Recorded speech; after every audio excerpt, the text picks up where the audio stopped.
Վիրահատությունից րոպեներ առաջ ոչ մի անհանգստություն, ցուցված են միայն դրական մտքեր, սեր եւ ուշ տվող հիշողություններ։ Ամուսինս շատ լավ է պահել։ Թարմ ու առողջ մնալու լավագույն դեղատոմսը վստահեցնում է տիկին Ալվարդն ու նորից բերում սեփական օրինակը։ Ինչ ամուսինը չկա, էլ ոչինչ նույնը չէ, այդ թվում առողջությունը։ Ուզում էի գնամ թոռանուս մոտ,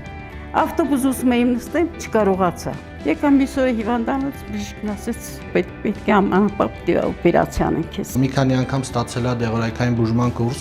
որը եղել է ոչ այնքան էֆեկտիվ եւ կարճատև ազդեցությամբ, որից հետո որոշում է կայացվել կատարել վիրահատական բուժում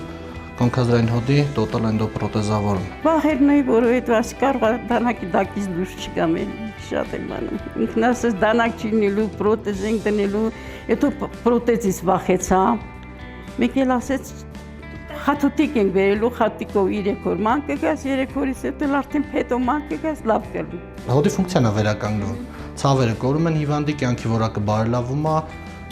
ու մարդ վերադառնում է իր նախկին կյանքին, ոնց ապրել է մինչ խնդիր ունենալը։ Մնում էր կողմնորոշվել որդիներին, հարսներին, ֆինանսապես նեղություն տալ 1.200.000 դրամը գերազանցող վիրահատություն անել, թե չվիրահատվել ու արդեն նույնիսկ տանը քայլելու եւ կենցաղային յուրաքանչյուր գործի համար նրանց օգնության կանչել։ Ասում է, չէր հասցրել այս տարբերակները նույնիսկ մտքում մի լավ ծանր ու թեթև անել, երբ իմացավ առողջության ապահովագրության շահառու է ինքը։ Բժիշկը զանգեց Երևան, հարցրեց, ասեց քանի տարեկան է, ասեց 80 տարեկան, ասեց անհապաղ իրան վիրահատեք ու անվճար։ Լավ է լինելու ամեն ինչ, մի անհանգստացեք։ Լավ։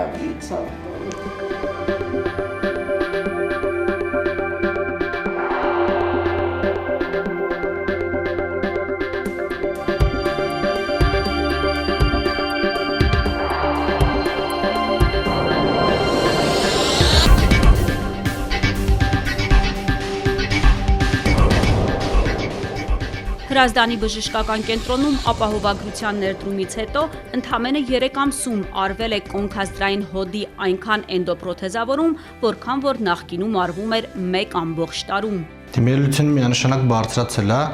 որովհետև վիրահատության մեծ արժեքը ոչ բոլորին էր հասանելի եւ ոմանք կաշկանդվում էին անգամ այդ ուղղությամբ մտածելուց։ Հիմա միանշանակ դիմելությունը բարձրացել է, adekvat բացատրության դեպքում, որ հարցի միանշանակ լուծումը հիվանդը հաջորդ օրը քայլում է, քայլակի օգնությամբ արդեն առանց ցավերի,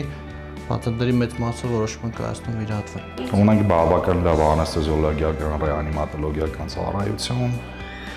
վիրասրահի համապատասխան հագեցվածություն, գործիքային եւ սարքավորումների առումով խոսքով պակաս բան չունենք։ Միակ պակասը վիրահատությունների, հաճախ նաև բավականին մեծ ֆինանսական արժեքի մասին պացիենտներին ասելու անհարմարությունն է։ 4-րդ ամիսն է, ազատված են դրանից։ Հայաստանի Հանրապետության առողջապահության նախարարություն։